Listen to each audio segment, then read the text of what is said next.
Good morning, war moms.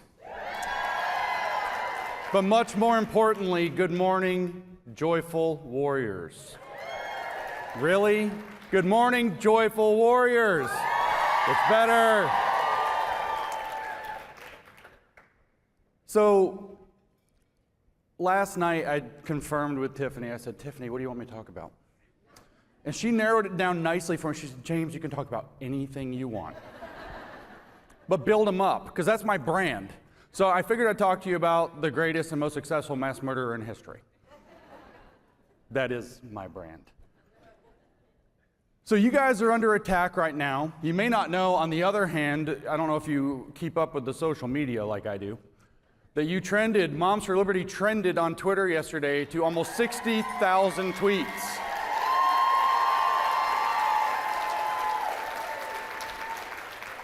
Moms for Liberty is the national conversation right now. It's eclipsed it all. And you guys, after yesterday, we had Governor DeSantis speak, we had Nikki Haley speak, we had President Trump speak. Everything seems like it's super positive, but I know when we came in here, everybody's like, oh man, it's kind of negative, a little dark, we're under these attacks. You got this Southern poverty thing calling you names, saying that you're something, domestic, awful people. Yeah. I am too. I have a profile. I'm an extremist now. You've got this whole thing, this whole, fake news media farce trying to say that you support Nazis, which is absolutely the most preposterous thing I've ever heard in my life. And there's a reason for this, and I told Tiffany this, there's a reason for this, and you all need to know this. The reason that you are under these crazy attacks, the reason the Department of Justice is naming you as domestic extremists, terrorists, the reason that the FBI is calling some of you when you go to school board meetings, the reason that they are trying to smear you so desperately before this beautiful summit is because they know something. They know that mothers, and probably mothers alone, will do anything for their kids. And more importantly, mothers will stop a revolution if it means protecting their kids. That is what you are doing when you're here. That is what you're doing also when you're in the grind at the school board meetings, at your monthly chapter meetings, or more often, when you're slogging through, you've got your laundry and all these things. Tiffany's telling me, I got moms folding laundry, dumb down your podcast. And she didn't lie, by the way. I spoke for 3 days straight. There were 4-hour sessions, back to back to back. Poor Tiffany sitting in the back, taking notes. 4 hours at a go. What you guys are slogging through is a cultural revolution. So when I said that I want to talk about the most successful mass murderer of all time, I'm talking about Mao Zedong. What is happening in America and throughout the West right now, as I told the European Union Parliament just about a month and a half ago, 2 months ago, I guess, is the Western cultural revolution. Mao Zedong launched a cultural revolution in 1966 to regain power. He'd actually already screwed up. He had power in 1949. I don't know, I'm going to give you a little history. I got a little bit of time. He takes over in 1949. What's the first thing Mao Zedong does in 1950 after he secures his power? October 49, 1950, he's in power. What's the first thing he does? Anybody know? Confiscate guns. No. But that was already done. 1950, he fired every teacher in China and sent them to re-education so there would be socialist education only in China. And by 1952, every teacher in China had been re-educated. They weren't allowed back in the classrooms until after they had been re-educated. For 2 years, there was virtually no education in China because he was having all the teachers re-educated. They shut down the schools for 2 years and came back with a whole new program. Does that sound familiar? And so in 1957, 1958, Mao is kind of at the peak of his power. And that was a traditional military coup he staged in 49. He took over at the barrel of a gun. He's now the big dictator of China in 1957. He's at the top of his game. And he launches a program that if we had anti-communist education in this country, which every one of you should be agitating for in all 50 states, you would know it's called the Great Leap Forward. We have a Great Leap backwards today called the Great Reset, which is a little ominous. He launched the Great Leap Forward, saying we're going to make China the leader in the world in productions of the things that matter. We're going to maximize steel production, we're going to maximize food production, especially the production of wheat, and we're going to mobilize our entire socialist country to do it. And it turns out that this was how communists usually do things. It was done rather poorly. He forced people to go work in the countryside. He forced farmers to melt their plows to get more steel so the numbers would look better. He forced steel workers to go work in the farms. Total catastrophe. The estimate is that 55 million people died. That is an act of mass murder unprecedented in human history. 55 million people died. So they got a little mad at him. You think, communist dictator, he's invincible. They kicked him out of power. They made him step down in 1962. The point of the Cultural Revolution in 1966 was Mao wanted his power back. So Mao launched a second revolution, not against the sitting nationalist party, the Kuomintang that he took over previously, but against the CCP. He had his main political rival he had to get rid of in the CCP. His name was Liu Shaoqi. Had to get rid of this guy. So he starts encouraging all those students he spent 16 years indoctrinating in his schools to go out and be radical, to go out and smash the four olds, the old symbols of society, of Chinese culture. Old habits, old customs, old culture, old ways of thinking. Smash them. Go into people's homes. They have old stuff, old culture, they have pictures, they have Buddhas on the wall, they have what? Take it out, burn it in the street. Somebody's espousing old ideas, take them out, beat them up in the street. And he mobilized a generation of radicalized youth to get his power back.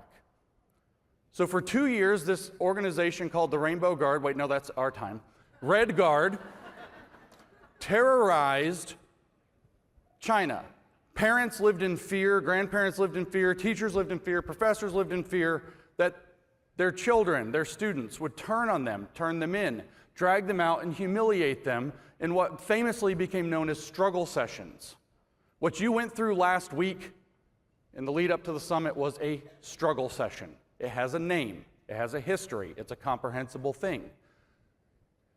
These humiliation sessions, struggle sessions, were meant to transform China and get his power back. Eventually, the Red Guard was so powerful, they were given actually the power to be ignored by the police.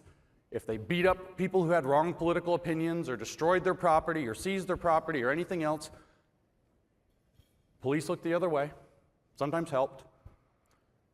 These radicalized youth eventually grabbed Liu Shaoqi. Pause for a second and think about what they did. That is the president of the CCP, which is a communist dictatorship. And they dragged him out into the street, and they shamed him in a struggle session, and they humiliated him, and they sent him off to the countryside to die 2 months later in misery. That was the end of 1967. About a year and a half after the Red Guard was encouraged in 66 to start doing what it did.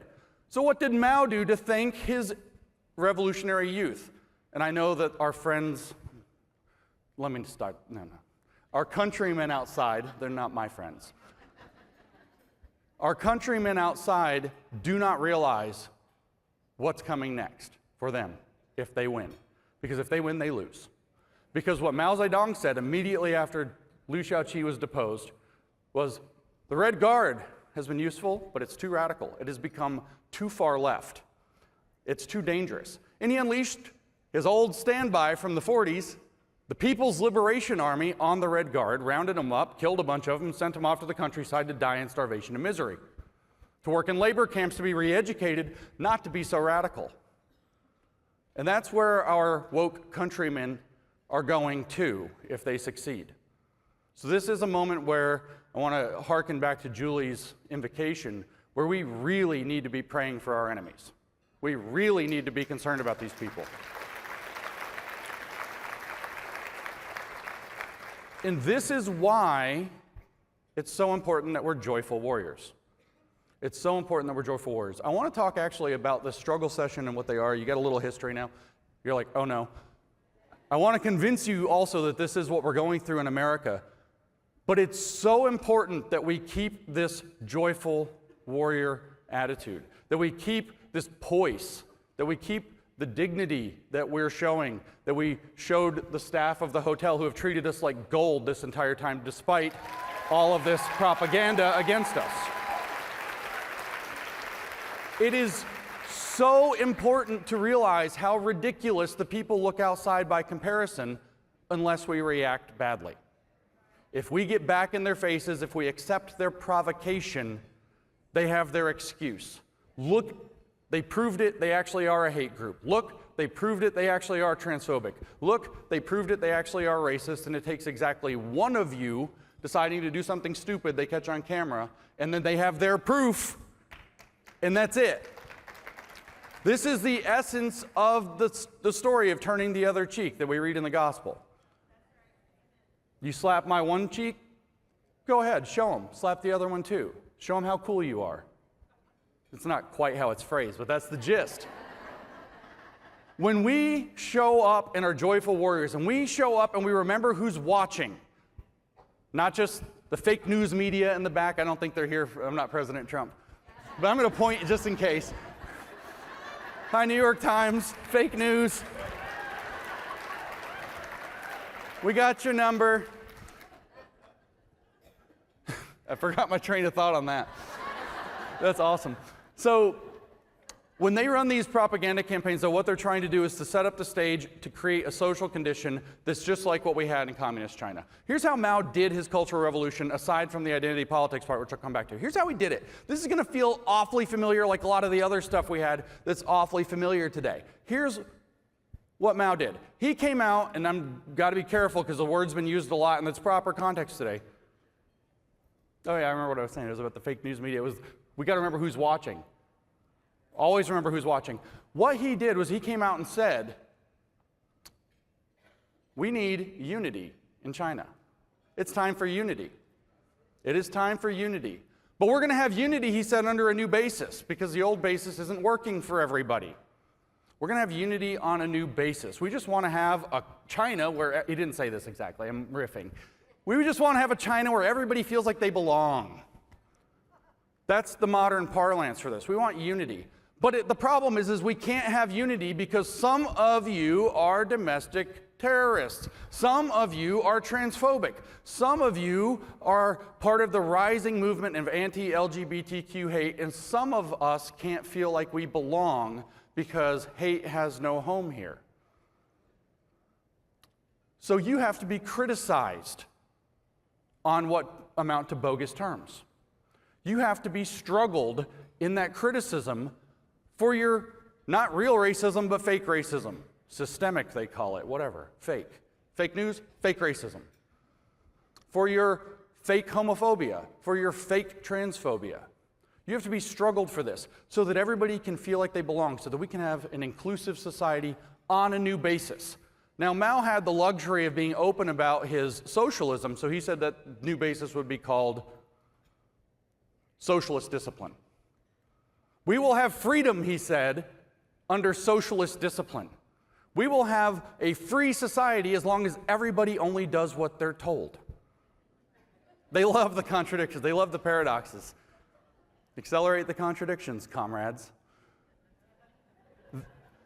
They will make you have unity on a new basis, which we now call a sustainable and inclusive society. And if you aren't giving them the conditions where everybody, the most aggrieved, grifter, the conditions where they feel included on impossible and increasingly impossible terms, you are the problem and you need to be struggled. So if you've been to a DEI training at your workplace or your school, that's what you got put through. We just want to have an inclusive workplace where everybody feels like they belong, but we have a problem with systemic racism in this country that we're going to address. That's CRT. So everybody needs to come out and confess to their racism. Everybody needs to come out and talk about it. You got to be ready to have these courageous conversations or honest history or whatever BS. This is what they say, and we're going to get people to start confessing, and we're going to get people to start talking about it. We're going to get the tears flowing in the wrong way. We're going to bully you, and if you don't want to play along, you have white fragility, which proves that you're a racist. Or you have probably straight fragility or privilege fragility or something fragility. Male fragility. There's no male fragility. I don't know what you're talking about. Not here. Not in this house. And they struggled people into confessions to crimes they didn't commit. Does that sound like your week last week? Let's be unambiguous. There was nothing wrong with that newsletter. The context was clear to everybody who's not a manipulator.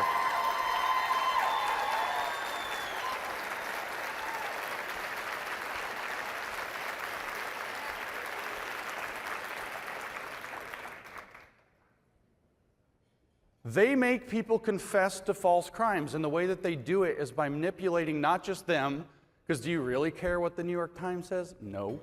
Do you really care what Salon or one of these left-wing things? I saw there's an article about you in there today. I'm sure it's great. I didn't read it. Nobody reads it. No one cares what they say. What they care about is that they build up a pressure campaign that starts to affect your friends.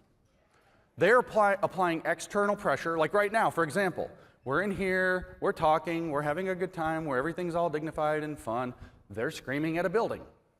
We can't even hear them. They are outside yelling at a building. It's what's happening. They are creating an external pressure campaign that doesn't mean anything until it gets in here too. And not by them infiltrating, but getting inside our heads. The struggle session works when all your friends, so what happened in Mao's prisons is they would drag you in front of a judge who accused you of a crime that you didn't commit, espionage against the Chinese people, harm against the Chinese people, harming the Chinese people, some vague thing. And they would say, what did you do? Confess. And you'd have no idea what you did. And they would tell you, well, you need to confess. We can't wrap up your case till you confess. And then they'd send you back to your cell. And your cell, you weren't alone in your cell in a Maoist prison. There were 8 other people with you. And it was those people's job to tell you how much you should want to confess. This could all be wrapped up very simply if you just apologize. If you just explain why you did what you did. Oh, well, the problem is, in their words, you can't recognize your crime yet because you don't have the socialist discipline.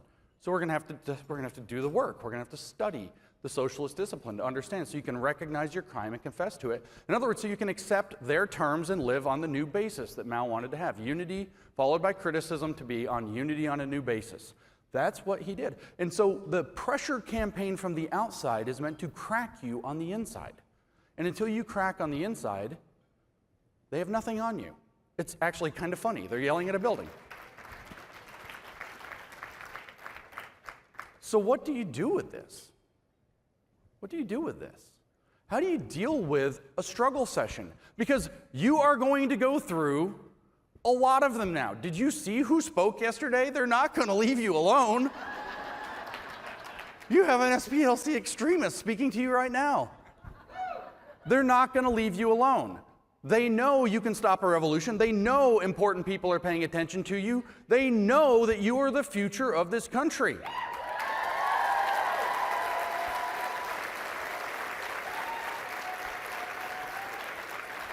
And they know that you're joyful warriors, so that just like Tiffany says, when you do this work, which is grueling and awful and humiliating and demoralizing, that you know your children are watching, so you do it with a smile on your face. And you're raising up not the future of America in you, but in your children, that they can't have.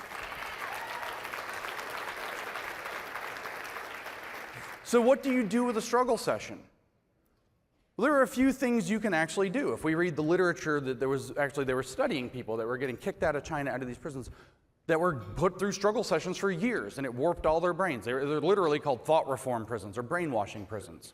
That's actually the Chinese call. They're a little blunt if you don't know much about Chinese culture. They just call things what they are. This means wash brain. We're going to wash people's brains of the wrong ideology. And they study these people. So one of the things you can actually do, and this is, I think, the most important, the woke have a name for this. They know what's kind of going on for how to become activists in a certain sense. They call it critical distance. The people who had kind of a scientific detachment and decided to study the experience of being struggled in a prison themselves had some of the least effect to them. So if you can take a step back and stop being personalized by it, get the emotions out of it, which is hard. I've been through them. I have a podcast. You can go listen. I got vigorously struggled when they let me back on Twitter. They really didn't want me to stay there. So they struggled me. It was really rough. And so I did a podcast about it. You can listen to it. People who can step back and get out of that and study the experience as they go through it, what's happening to us, why is it happening to us, what do they want out of us, turns out it doesn't affect you that much. It becomes a science experiment. That's one thing. The other thing, though, the more important thing is the joyful warrior message. Or there's more than one other thing. I'm going to tell you some more ideas. But the joyful warrior message is that you keep doing what you're doing. You don't stop for their bogus accusations. You address them and you get back to work. You say, no, this is ridiculous. I've got stuff to do. And you get back to work and you prove it out by winning. You prove it out by not rising to the provocation, but you rise to the occasion instead. That is actually what you do. You know what you can tell it's what they'll do, because if you try to do this here on social media, they're struggling you, they know they're struggling you, they know they're emotionally manipulating you, and you're just doing your normal stuff, and they'll say, oh, Tiffany's trying to tweet through it. They're just going to tweet through it. That's the slang term for this. They're going to tweet through it. What that means is you are not succumbing to their provocation to wrap you up in emotional knots where they can control you. So you keep doing your work. And what happened? This is the fastest case ever. They start struggling you on like Tuesday. By like Thursday, they come out bragging because the summit's coming. They got to do something. They're like, we are the Youth Communist League, and we're going to have a dance party to protest. A communist dance party. It says it like on the thing. It says, we are the Youth Communist League. And so you think, well, maybe the flyer's fake. And then the Youth Communist League official Twitter account is like, no, this is us.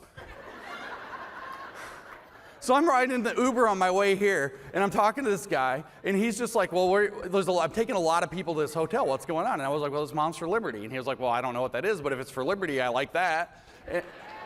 That simple. And then he's like, what is it? I was like, well, it's this big conference. I'm telling him a little bit about it. And I was like, but it's really controversial. I hope there's no protesters when we get there. It's kind of late.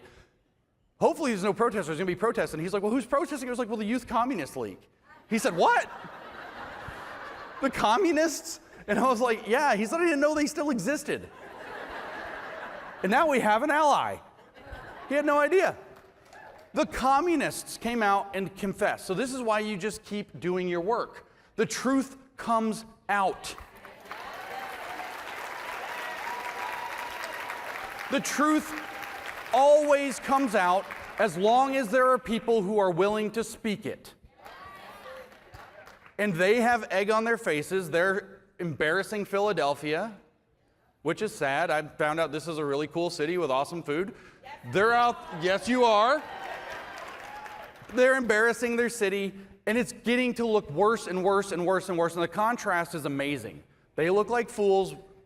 You're a bunch of cool moms. Guy last night, we're down enjoying some libations at the hotel last night, and this gentleman comes over. He's here for a wedding, and he says, are you guys with that Moms for Liberty? And we're like, yeah. And he's like, you all are such beautiful mothers fighting for your kids. Thank you, thank you, thank you.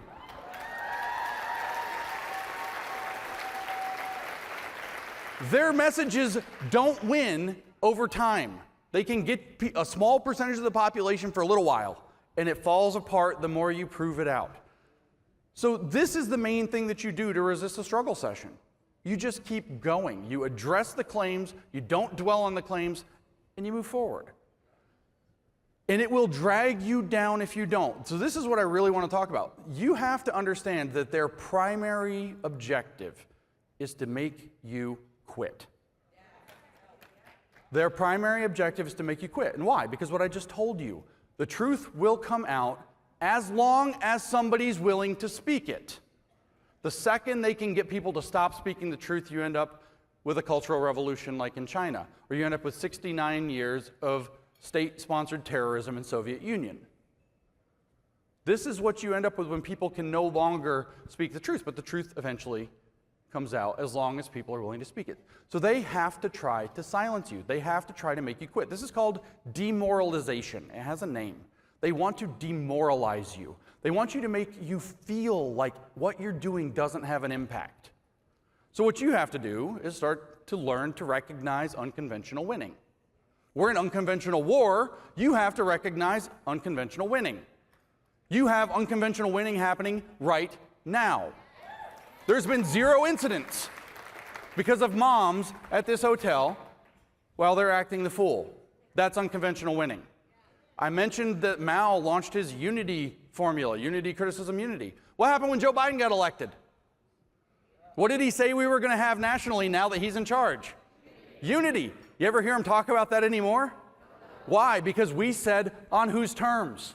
We asked the question, on whose terms? We pointed out the contradiction. You want unity on a new basis, and we're not having that. If we're going to have unity, we're going to have unity as Americans. We're not going to have unity on your contrived terms.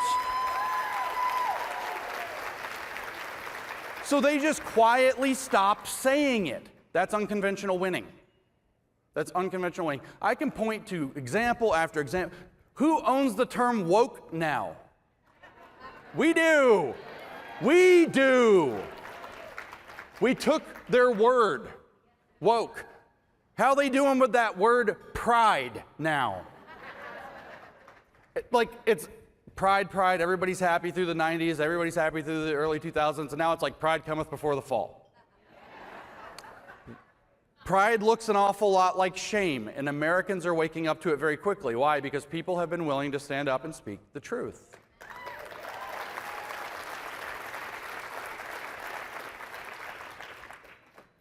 This is what you have to do. This is all you have to do, is you keep your smiles on your faces as best you can. You got kids, I know.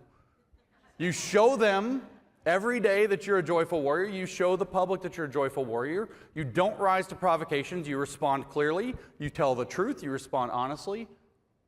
I'm writing a book right now about how to stand up to this stuff, the principles. And one of the things that I actually want to say, I know that some people here are going to get a little worked up about this, is love the truth with all your heart and all your mind. And love your neighbor like you love yourself. That's how you do this. That's how you do this. You tell the truth, you tell the truth, you tell the truth, you tell the truth again and again. Let me tell you a story. You guys are all aware now that all this pride, corporate pride, is funded or fueled by this thing called a corporate equality index now. You've probably heard this. Everybody's been talking about it. Maybe you're under a rock. Maybe you've missed the memo because you got kids, you're busy, you're folding laundry. There's this thing called the Corporate Equality Index the Human Rights Campaign put out that forces corporations to do this by a number of mechanisms we're not going to get into today. There's a score that they have to get. That's why they're doing a lot of what they're doing. They have to get a number. Well, I found out about the Corporate Equality Index last September, and I started talking about the Corporate Equality Index. I said, you guys, you got to pay attention to the Corporate Equality Index. And I'm like getting all demoralized. I'm like, nobody listens to James. Nobody listens to James. Corporate Equality Index, I'm talking about it. I go to Heritage in January. I'm like, guys, we should talk, your gender thing, we should talk about the Corporate Equality Index. And they're like, yeah, okay, James. I'm like, nobody listens to James. Nobody listens to James. I'm over here muttering like that guy in that house elf in Harry Potter. All right, you guys, nobody listens to James. And then Dylan Mulvaney goes on a beer can, and I do a thread, and I'm like, guess what? That's because of the Corporate Equality Index. And now everybody's talking about it. This is how this works. You talk about it, you talk about it, you talk about it, you talk about it, you talk about it. It's like putting dust in the air, and then suddenly something happens and a sunbeam comes through and everybody can see it. That's how it works. And if you get tired and miserable and quit, that never happens. So that's what they have to do to you. So y'all are 2.5 years old. That means that you're hitting that stride of what they call in the literature activist fatigue. You want to see results, you want to see results, you want to see results, but you're not getting the results as fast as you thought they were going to come, and it gets exhausting. And all I can tell you is that the most important principle is that you must not give them what they want. They want you to quit. They want you to get mad. They want you to flip out. They want you to be a PR nightmare for yourselves. Don't worry about making mistakes. Worry about jumping into the hole that they're digging for you. If you just keep telling the truth and you don't give up, we are going to transform this country. We're going to do it fast, because the last thing I'll say is the way these things go, the question before the court, if you will, is can a cultural revolution be stopped? The answer is we don't know, but I can tell you right now it will not be stopped by people who quit. It will not be stopped by people who give up. And it will not be stopped by people who lose control of themselves and their dignity. That said, I stand before, with the privilege yet again, thank you, Tiffany and Tina, I stand before, I think, the answer, the positive answer to that question. Can a cultural revolution be stopped? Yes, it can, because the reason they hate you. Mothers will stop a revolution if that's what it takes to protect their children. Thank you.